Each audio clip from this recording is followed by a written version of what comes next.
In this podcast episode, Dr. Peter Arcidiacono, an economics professor and researcher, discusses the recent landmark decision by the Supreme Court to end race-based affirmative action. Dr. Peter's research played a crucial role in this outcome, and he shares his insights on the topic.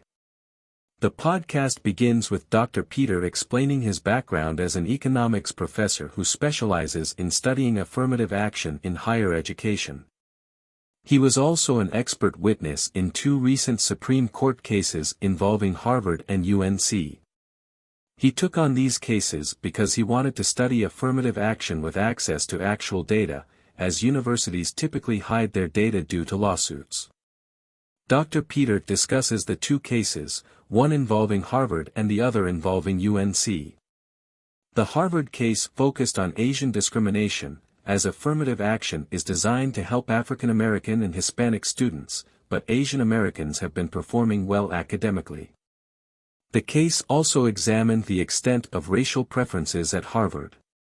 The UNC case focused on the size of racial preferences and the availability of race-neutral alternatives. The conversation then delves into the admissions process at universities like Harvard and UNC. Dr. Peter explains that these universities use various criteria for admissions, including race, athletics, legacy status, and other factors. He highlights the significant advantage given to athletes, particularly at Harvard, where the athletic preference is the largest. This preference favors wealthy families and also serves as a way to discriminate against Jewish applicants.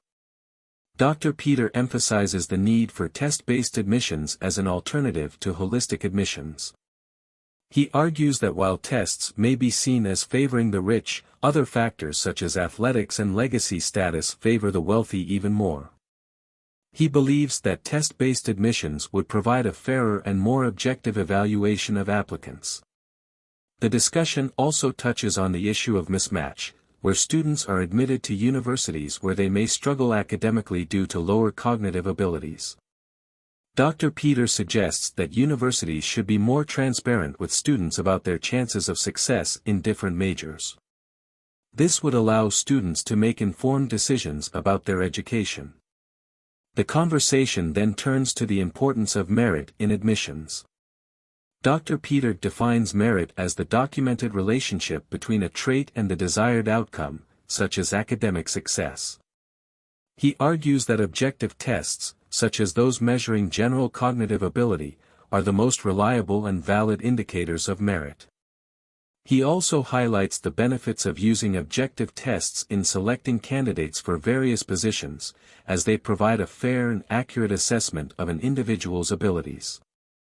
Dr. Peter criticizes universities for their unwillingness to use their own data to improve their admissions processes.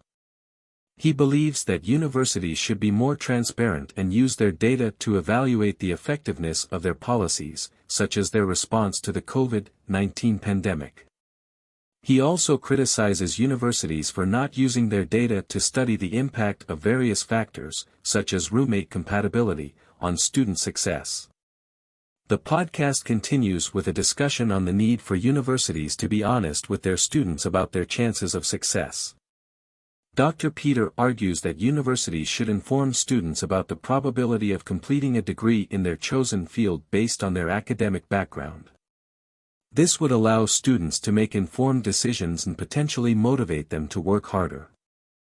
Dr. Peter continues by explaining the statistical evidence he presented in the Harvard and UNC cases. He conducted a study that analyzed the admissions data and found evidence of bias against Asian American applicants. He discovered that Asian American students had to score higher on standardized tests and have stronger academic records compared to other racial groups to have the same chance of admission.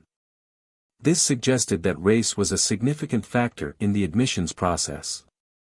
He also discusses the concept of holistic admissions, which considers various factors beyond test scores and grades, such as personal ratings.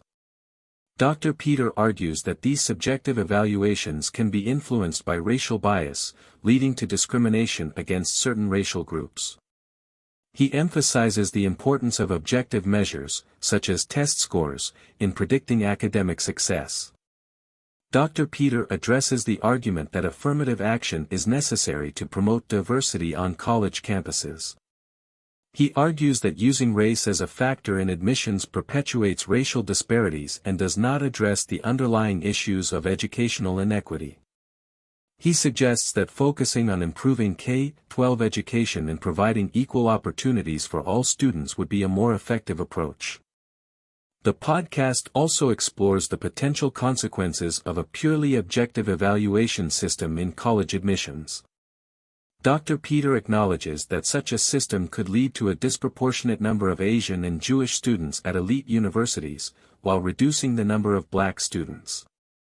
However, he argues that this could also motivate other racial and ethnic groups to improve their academic performance and close the achievement gap.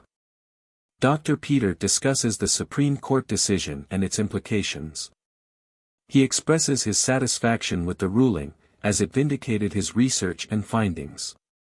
However, he remains cautious about the future actions of universities, as they may try to find legal loopholes to reinstate preferences based on race.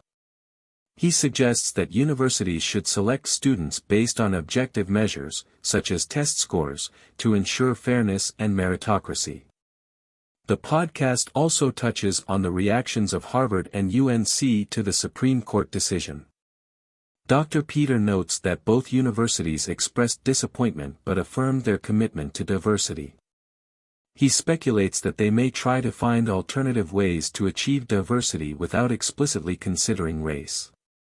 Dr. Peter reflects on the personal and professional consequences of his involvement in these cases. He shares his experience of facing protests and criticism, but also finding strength and resilience in his convictions. He emphasizes the importance of treating others with respect and responding with love, even in the face of adversity. Dr. Peter believes that merit should be the defining factor in determining admission to universities and job positions.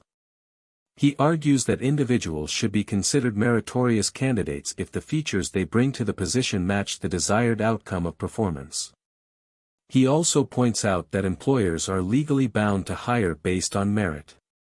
He gives an example of a researcher from the University of Michigan who is able to gather data from fundamentalist schools in Pakistan because he is a Muslim from Pakistan himself.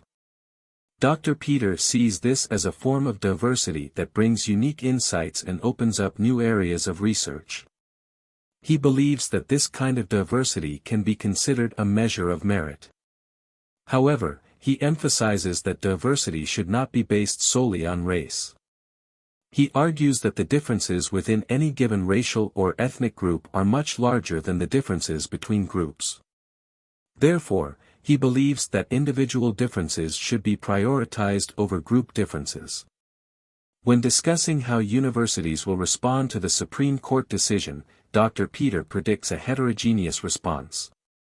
Some schools may eliminate test scores and focus on diversity statements, while others may address pipeline issues and eliminate legacy admissions. He also suggests that universities could use rigorous objective testing models to determine a candidate's probability of success in a particular discipline. Dr. Peter also discusses the potential advantages and disadvantages of affirmative action. He acknowledges that affirmative action has increased the representation of minority students at top schools, but questions whether this is a true policy success. He argues that giving less qualified individuals a pedigree that indicates their qualifications and placing them in important positions they are not qualified for is not a net good. He also highlights the negative impact of affirmative action on truly qualified individuals. He mentions the case of Glenn Loury, a brilliant scholar who had to endure doubts about his competence due to affirmative action. Dr. Peter believes that this additional level of doubt is unfair and detrimental to those who are genuinely qualified. Thanks for watching. If you enjoyed the video, make sure to like and subscribe.